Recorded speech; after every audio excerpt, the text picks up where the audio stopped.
Now, what is Earth Hour? Earth Hour is an opportunity for the world to think about climate action and climate change, to turn off the lights, unplug your devices for 1 hour. Tonight, the Sydney Opera House is in darkness. The Brandenburg Gate is in darkness. The Eiffel Tower is in darkness. And I'm afraid we're not in darkness.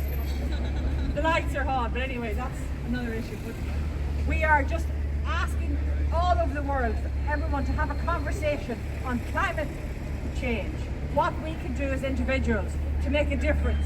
Every small thing we do will make a difference if we do it together. We need to have this conversation. Earth Hour is an opportunity to do that. We are very lucky that in this town we have a lot of people doing a lot of great effort to do with climate action.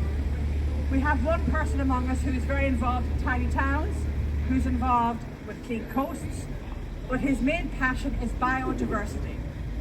And this gentleman is an ambassador for biodiversity, and I'm going to now ask Pat to come and say a few words on that topic, because Earth Hour this year, the topic is connection with nature. So Pat, come and say a few words.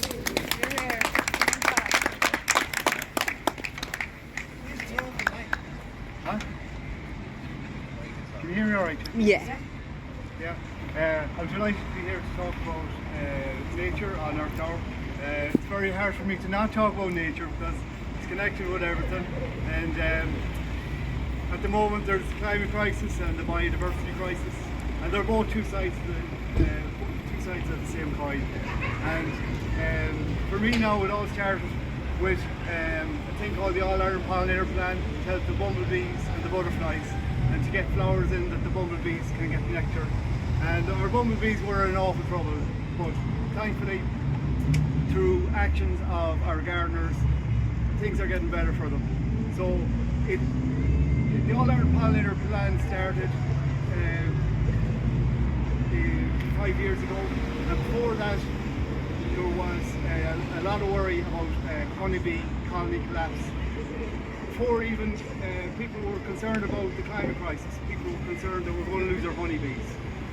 And if we lost our pollinators, that 3/4 of the food that we eat wouldn't be receiving pollinating, and we wouldn't be able to eat a well-balanced diet.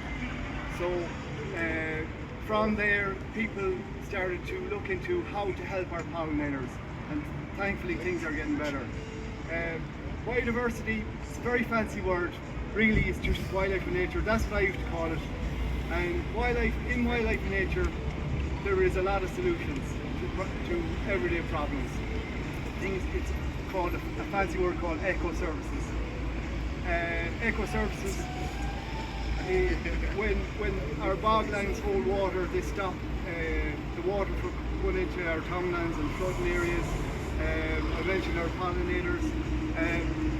Trees give us oxygen, our oceans give us oxygen, and everything is connected. It's often said that on Earth all we have is the 6 inches beneath our feet, and as high up as the jets of the sky. That's all we've had in on this Earth, and we have to look after it. Our Earth is a delicate system, and when I look around here and I see all these people here that I know from different groups, I know that things will only get better and solutions will be found. We look at the environmental problems and all we see is solutions. That just because things used to be done in a certain way doesn't mean that they are the way that they should always be done. And I'm very encouraged by the future, and that in the future things will be better for us on planet Earth, the only planet that we've got. So I'd just like to say cool boss to everyone that's here, and thanks to all the people who are cognizant of the problems and solutions of our only planet. Thank you.